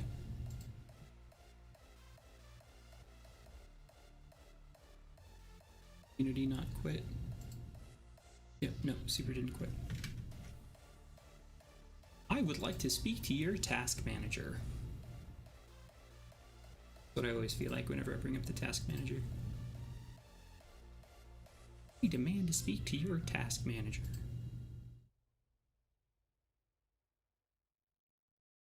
Oh, the breakpoint, okay.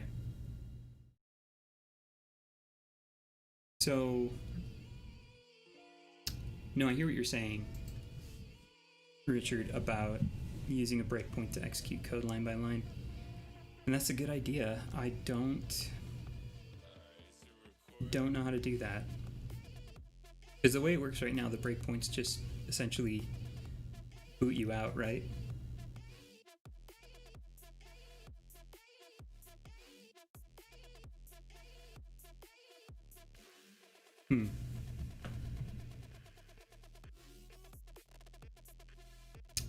Okay.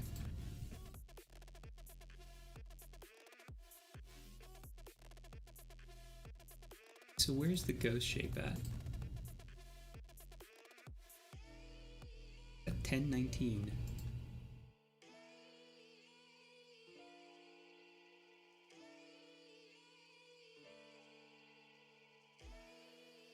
Behind everything? I don't see it.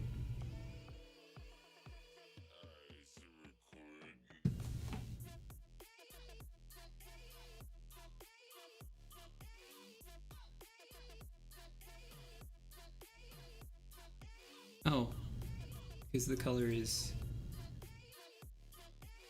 off. Go back to, see, this is what I was talking about. For some reason, the color changes. Try this again.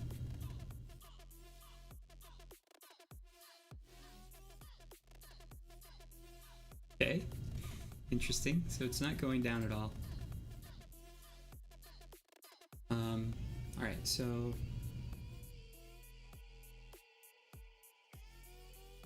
try and get rid of that counter, but I'm gonna leave it there just in case.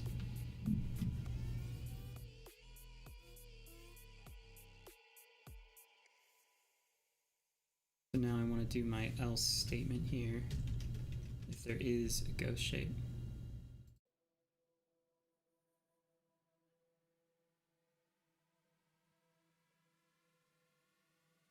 Copy this. Paste it here. That. This. Or that.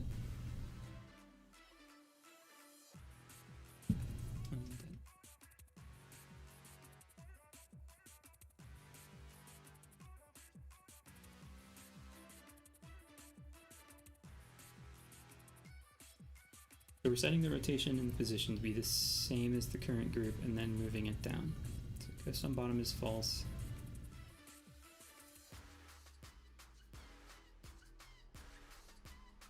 It will not ghost on bottom. And then not a valid position. It's through, and we're going to move it up around the position. Pretty sure we don't need around the position.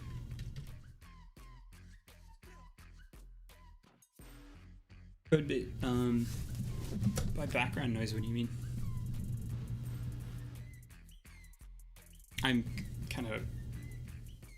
was kind of sitting back there, so that might be why. I'll try to have better posture. I'm bad at it. Is this any better, code bit?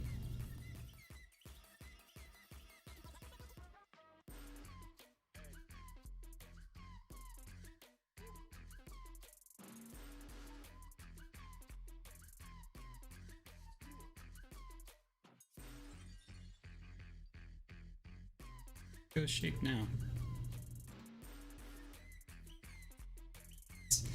This is right on top of my shape. When I want it right there.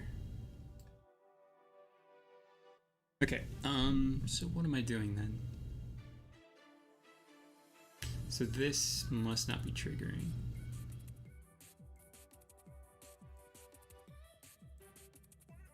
So let's debug log it out.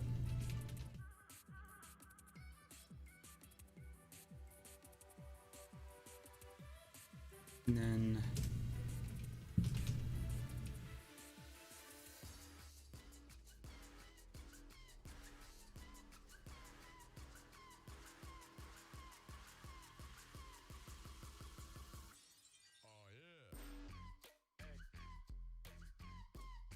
oh, good lord. That's what was happening.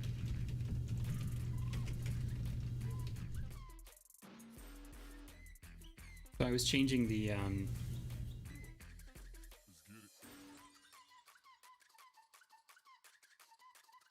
wait, what did I was changing the the position of the entire grid instead of the ghost shape. That's weird. All right. Okay. Save this again. Let's try it now.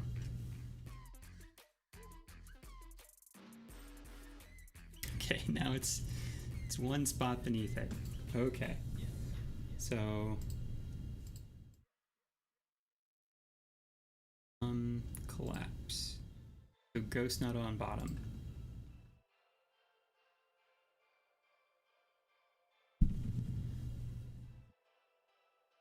Top position.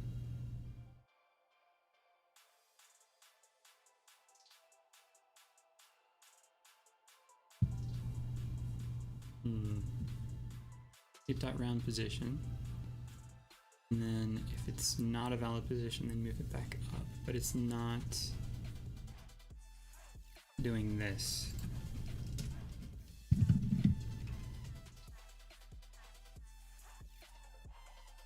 Debug out the counter as well.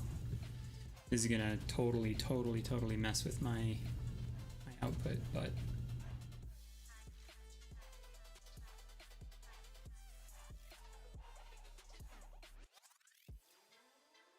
in the wrong spot.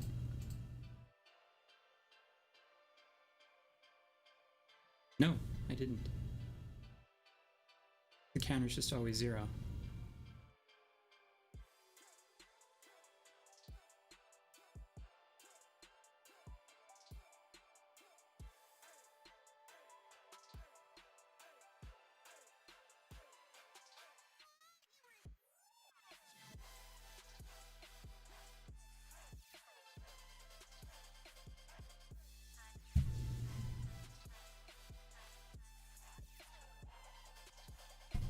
Code bit.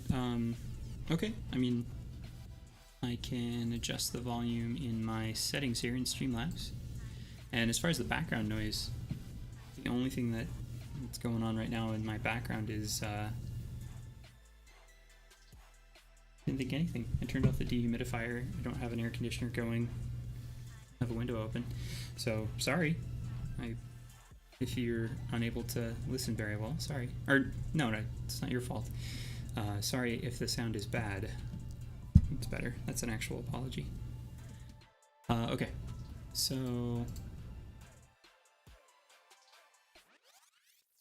all right. Go shape dot transformed up position. Go shape dot transformed up position. Oh.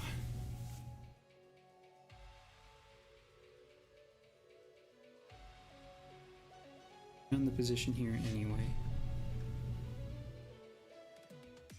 Back in here.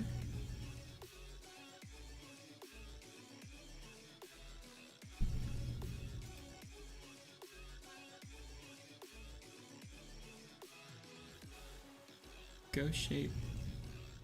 Just moving down one spot.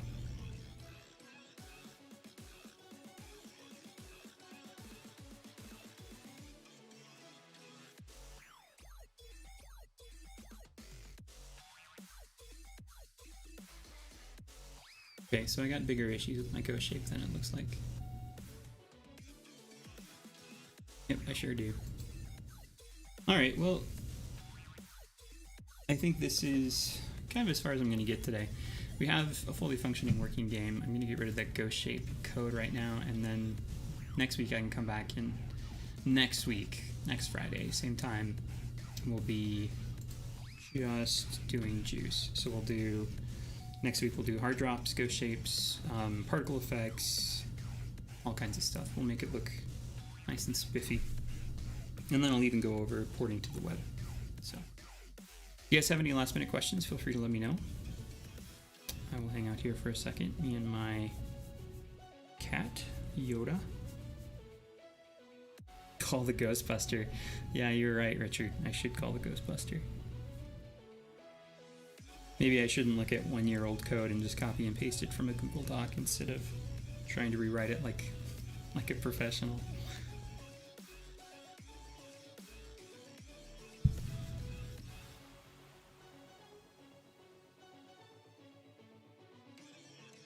So yeah, if you guys have any last minute questions, feel free to ask. You don't have to.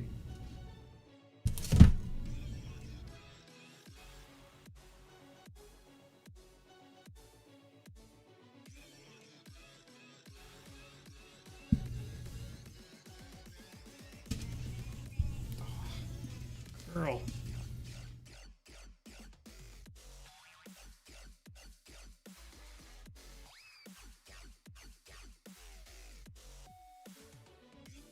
The stats here.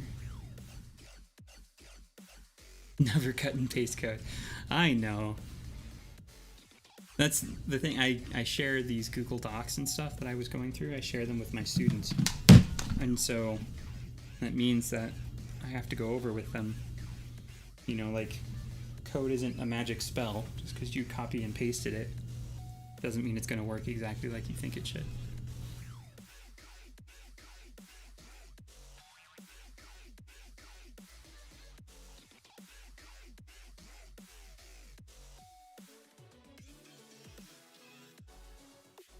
Okay, well, I hope you guys have a good day. This was fun. New videos are coming soon. Currently, I'm working on reworking the Godot Match 3, and I'm almost done with that. I'll watch my community tab, and I'll post a link to the finished version. And then I'll start recording videos on that next week, I think. Probably see the first video or two. Cut, paste, and modify, yeah. You'll see the first video of the Godot Match 3 kind of revamped probably around the 4th of July next weekend. That's what I'm hoping for right now. And then more Zelda videos will come probably about 3 weeks after that. And there's more Game Maker Studios 2 stuff coming, and there's also another Godot tutorial coming. So lots of stuff this summer. Alright, well, I hope you guys have yourselves a great day. Thanks very much for stopping by. And yeah, next Friday, same time.